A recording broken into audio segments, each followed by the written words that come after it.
Let's move on to some mistakes that you've perhaps seen people make in your career as a financial planner.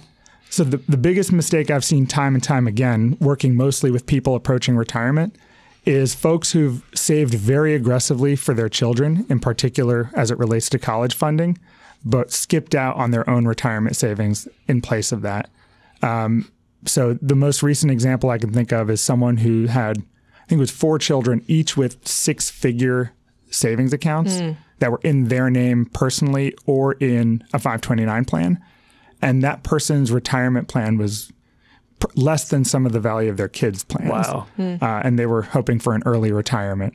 But that's just not in the cards for them anymore because they've lost all that compound growth that they could have had over the years by giving something to their children, which is, noble and great and has set them up really well. But that just means that they'll be working extra longer than they wanted to as a result of that. Well, what are some ways that you can prevent that? Obviously, paying yourself first to some extent, but putting money in a 529 plan, keeping the money in your own name rather than putting it in your kids' accounts. Are there different ways that you can kind of hedge a little bit and have flexibility in this savings? Yeah. So I think first is, making sure that you're maxing out your retirement plans. If you're doing that and then giving something to your children, you're probably on the right track already. Identifying what exactly your goal is for them. So if it's to cover college costs entirely, at least you might have a target for what that's like instead of just blindly throwing money into an account. Or maybe you don't want to cover everything and you can do it in a different way and contribute less. The last thing I'll say is if it really is, I want to make an impactful legacy gift to them that would take care of them forever, maybe you can look at something like life insurance on a permanent level, which could leverage your dollars more than just giving money into their name today. So there are lots of different things you can do, but I think take care of yourself first is the biggest tip, because once it's in their name, you lose control on all of that. Yeah, it's definitely important to start saving for your own retirement first. And that doesn't mean you can't then help out with college later. So first of all, money in IRAs can be used for higher education purposes. You might take taxes, but there are ways to avoid some of the penalties. Also, if you save for your retirement up until college, if you've done a good job of that, then while they're in college, you can back off from the retirement savings. Instead of that money going into the 401k, it goes to tuition, something like that. But you have much more flexibility if you focus first on retirement. Then when you get to college, you have something there already saved up. 529s are good.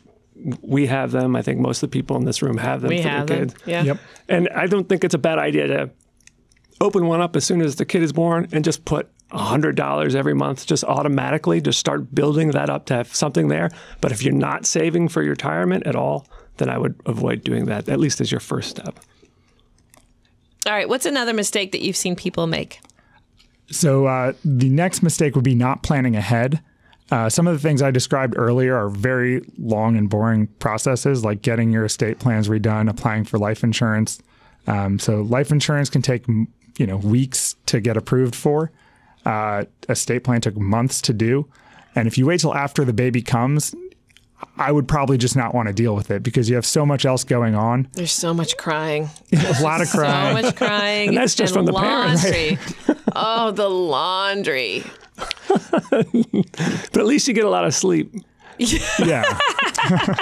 Yeah. So, what I've most often seen is folks who are like the parents of 10 or 15-year-olds saying, okay, we should probably do an estate plan. Mm-hmm. Well, they should have done it 15 years earlier, but the fact is you have so much going on that you don't want to deal with it or think about it, because if it's not taking care of a newborn, it's adjusting back to work life and then dealing with all these new expenses that a 4-figure attorney bill isn't the most welcome thing.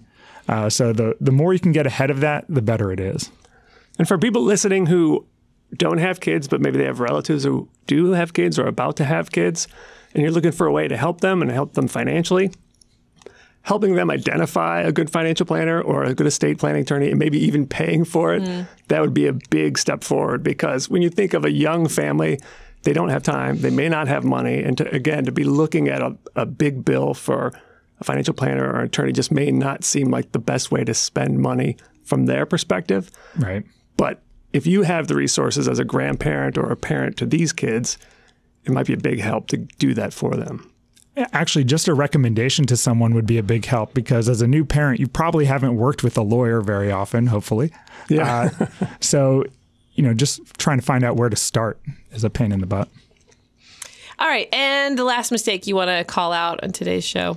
Yeah. Don't overspend on your baby. What? They will outgrow everything real fast. You'll get one photo in the new dress and then it's going to be gone forever. So, avoid that trap of thinking she's going to look cute in this, so I need to buy all of these things for her, because you'll want that money in your emergency reserve for all the other things that'll come down the pike. And what are some things that you guys have done to not overspend on your baby? I think we've done a pretty good job of spending very little on things for her, because people like to give you things when you have a baby. Especially here at the Fool. They love to hand down clothes. Yeah. We got a nice care package too from the Fool in the mail, which was nice.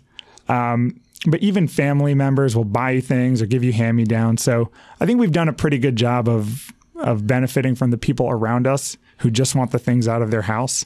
We got a secondhand crib, changing table, all these different things. So as long as you're okay with that, I think that's a great way to go. We had a lot of luck with going to consignment sales for kids' clothes and toys and furniture. Like, we tried as little as possible to buy new things for Hannah, and it was fine. Like, it was great. Like, Craigslist, we bought tons of kids stuff on Craigslist. Yeah, Free Cycle. If that's active in your area. Yeah. I feel like there are a lot of Facebook community groups for new parents, and everyone's happy to share. Mm-hmm. Yeah. So that's probably a good place to look. Yeah.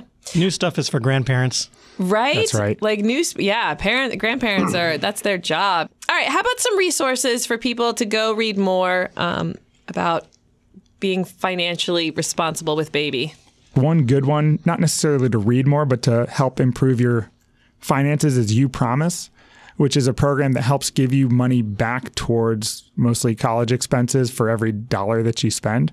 So they can link those up with 529 plans, for example, and some of the vendors that you're already buying stuff will give you a certain percentage of cash back towards an objective like college financing or repaying student loans. And that's the letter U and then the word promise. Correct. Not YOU. Have you had any experience with that? I've used my You Promise card.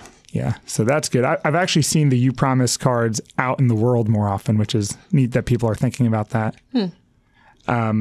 The other one, because you are starting to look at how much you're spending, is just a budget tracker like Mint.com. So if you haven't used that before, I use it more retrospectively to see what I've done and see where my dollars are going, but just to make sure that your spending is in line with what you thought it would be, which might influence what your emergency reserve should be as well. And then the last one would be a fee-based planner.